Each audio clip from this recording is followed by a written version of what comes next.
Nós estamos de volta. Acho que ficou claro o que veio dito até agora? Sim. Ficou? Bem, então, nós usamos o termo inspiração dupla autoria, divina e humana, para o livro como se encontra escrito. Isto é, quando ele recebeu um ponto final. Cada conjunto de livros deve ter recebido um ponto final num determinado período da história, pelo menos período persa e período helenista ou grego. Agora, precisar exatamente o dia, mês e ano, isso nós não podemos fazer, certo? Quando se terminou o processo, então nós podemos dizer, ou então se disse a partir de então, que o livro era inspirado. Padre, quando o senhor nos falou, agora há pouco, inclusive, talvez no outro bloco, sobre o conceito de inspiração, o senhor também afirmou que entende-se por inspiração uma autoria dupla. E também nós entendemos por inspiração o ato de Deus inspirar os autores sagrados. E aprendemos mais. A isto se chama dupla autoria. Dupla autoria. E neste processo, se não me falha a memória, aprendemos mais. Que ao inspirar os autores sagrados, Deus os inspirou de modo que os autores falassem aquilo que Deus quisesse que ele os falasse. Bom, isto está certo. Agora precisa ser bem entendido. Pois é. Porque, postulado este conceito, vem algumas perguntas.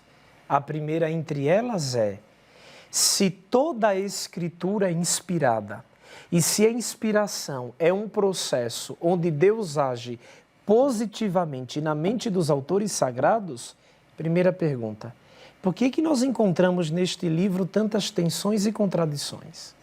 Porque a inspiração da parte de Deus não retira os diversos autores dos seus mundos, não os retira dos seus limites, não os retira da época em que vivem e das circunstâncias nas quais escrevem.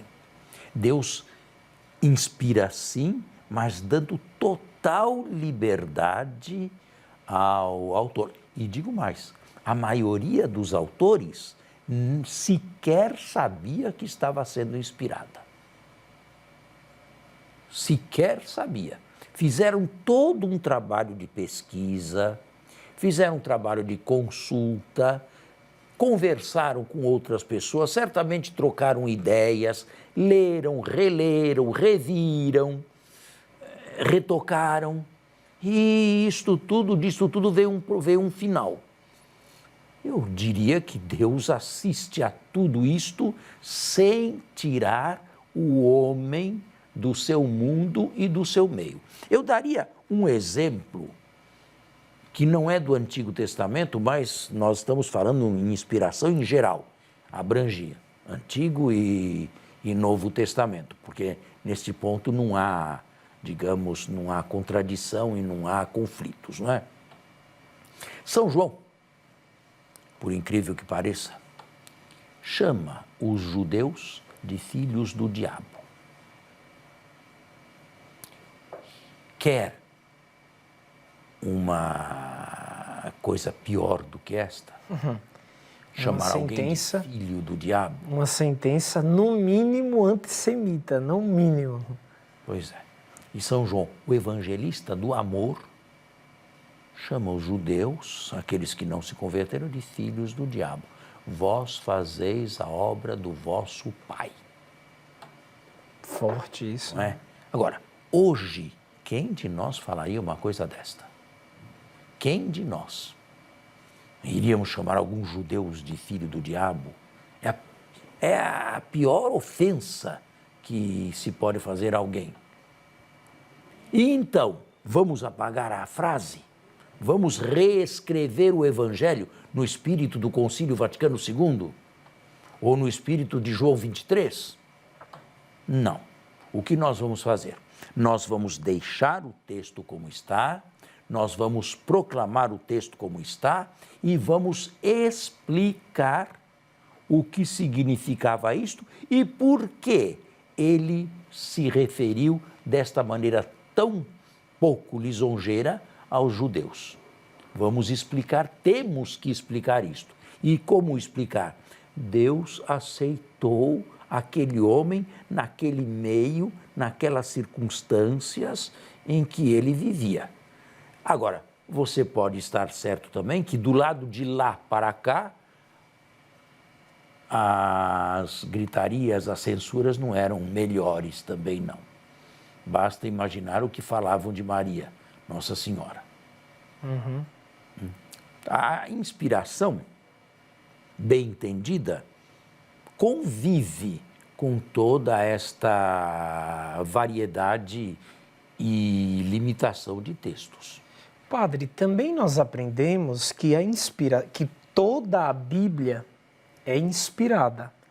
E baseado no exemplo que o senhor falou, no Antigo Testamento, se não me falha a memória, no livro de Josué, diz que a mula de Balaão falou. Mas nós sabemos que animais irracionais não falam. Também nem a serpente do Êxodo falou com Eva, não é? Exato, do Gênesis, né? Do Gênesis. Então, mas a pergunta é, também este versículo, que cheira a ser mais irracional do que racional, é inspirado? É inspirado. Toda a Bíblia é inspirada. O que significa que Deus se serviu não só dos limites, mas se serviu de uma linguagem mitológica, se serviu de gêneros literários diversos, se serviu de contos populares, de tudo. A única coisa de que Deus não se poderia servir era, e isso está bem na encíclica de Pio XII, Divino Afflante Spiritu, é o gênero da pornografia, por exemplo, quer dizer, é o gênero do mal. Da mentira. O gênero da pornografia, o gênero da mentira, que significa induzir o outro dolosamente a engano. Não é? Isto está contra a santidade de Deus. Mas tirando esses gêneros que vão contra a santidade de Deus e que não estão aqui de jeito nenhum, todos os livros foram inspirados. Agora, o nosso público, você poderia fazer uma outra pergunta. Livros tão escabrosos, são inspirados. E você lê as obras de São João da Cruz ou de Santa Teresinha e não são inspirados. E não fazem parte do cânon bíblico. Não fazem parte do cânon bíblico. Como explicar isto?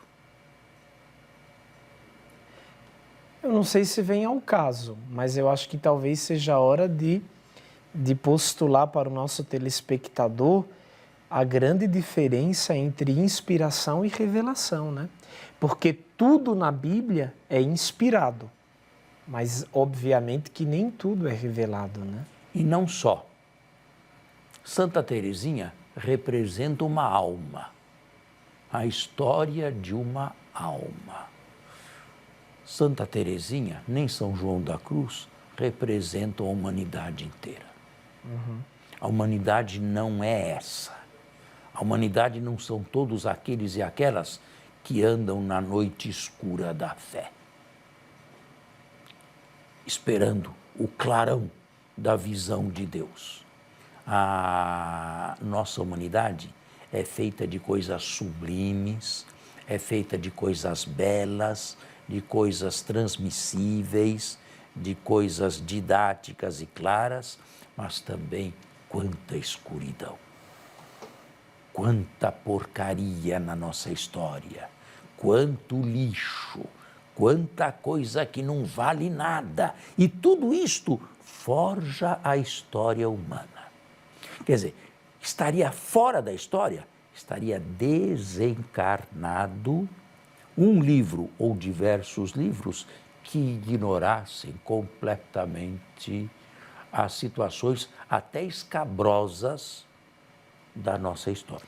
Então, a partir disso que o senhor está falando, aí então nós podemos entender por que é que há uma variabilidade tão grande nos livros bíblicos, na composição da Bíblia. Né?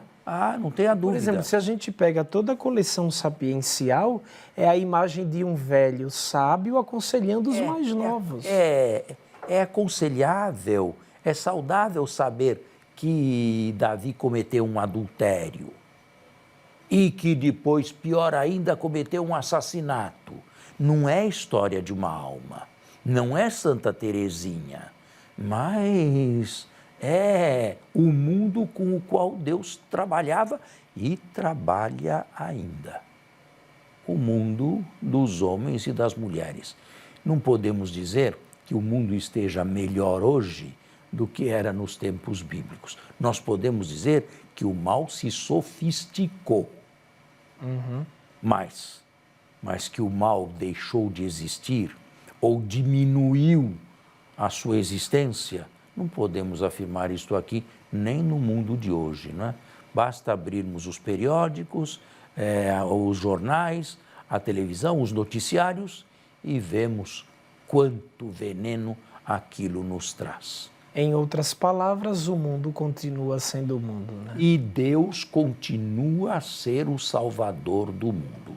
E isto aqui é um espelho de como as coisas foram e eram e são ainda, de certa maneira, aos olhos de hoje. O nosso tempo está encerrado. Eu acredito que contribuímos um pouco para o esclarecimento de todos. Até a semana que vem, se Deus quiser. A você e a sua família, um bom domingo, uma boa semana. Fiquem na paz do Senhor.